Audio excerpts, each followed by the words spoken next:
We teach that within spirituality, you take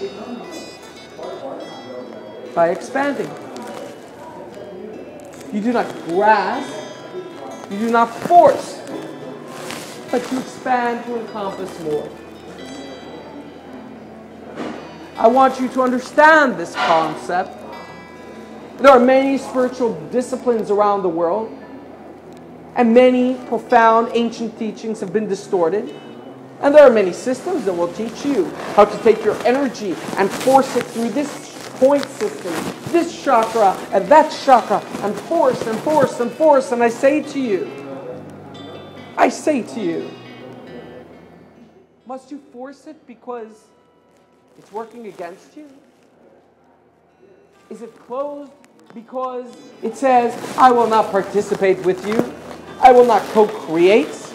We are in a competitive world, and you need to make yourself faster, stronger, better, and you need to bombard your crown chakra until it activates and aligns you with your higher self. And you'll say, this sounds silly, but I will tell you that there are many teachers that are teaching these systems where people will hold their breath, push, and strike light with energy, and read manuals, and they will not find it, and it will be elusive. I say, have you ever been in love? Have you ever been with another? Do you know the difference between making love and rape? Her love is surrender. Love's victory is surrendering into the surrendering arms of another. Yes, we dance. And in romance, there is a dancing to and a dancing apart. It elicits passion. But it always ends in surrender. And if it doesn't end in surrender, it is not love. For love is always, always surrendering into the surrendering arms of another. And we do not force and we do not compel. We expand and we allow. We redeem what is unawakened by expanding to encompass it too. And we ground that song of the harmonic space we come from, and gradually it too awakens in rhythm. Slowly. Look, if you take a glass and you knock the glass to ring out loud and resonate, the object across the room will resonate to the same frequency. Because you have taken an action in freedom. And you may not witness another individual being impacted. You may not witness it because you don't feel you deserve to witness it, or because your higher self has consulted with you in your sleeping hours and decided that if you witnessed it, then it would subtract the amount of freedom that you chose to have through your journey and would nullify an aspect of your love, which is done in the dark, because we all know romance is more romantic in the dark. Love is more romantic in the dark. And so when we are romancing the void, we don't like to witness revelation. But if we choose and say we are sovereign, and we are through with the romance, and we are in grace, then you will witness synchronicity. You will notice realignments. You will notice a sensation as if you entered a new dimension. The same character is acting differently. And you have.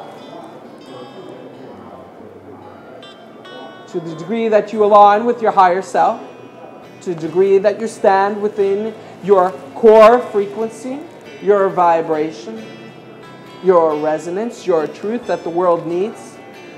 For the world does not need to learn through primitive ways. The world does not need to learn through struggle, through fight and flight and dog eat dog. And as you resonate this space, it will be a music that others have not heard in a long time. The echo so familiar.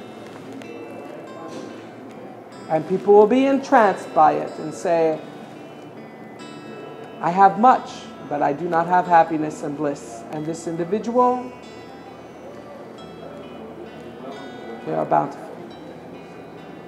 And I wish to have what they have. And they will approach you, how can I own that? And you will smile, and you will say, I do not come from the world of owning. And what I have is yours. For you are me, and I am you.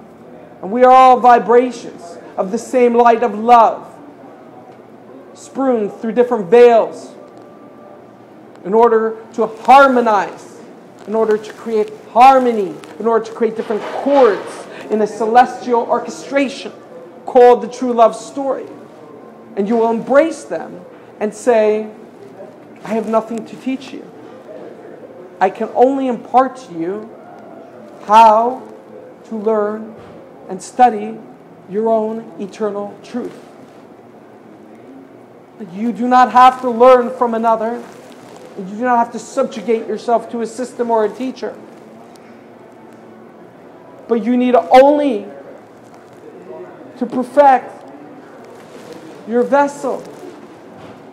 And you will say that vessel is not a cup, it's a conduit. Because the river of eternity, the light of love, vibrates as an eternal variable. And that conduit flows back and forth. But I'm not giving you, so you needn't shame. For I am in giving, I am taking, and in taking, I am giving, for it is like breathing. For that is love. And I surrender to you. Namaste. I surrender to the divinity in you. And you shall awaken too, in your own time, to recognizing that we live in a silly world where we need polarities in order to uncover the intimacy that we are.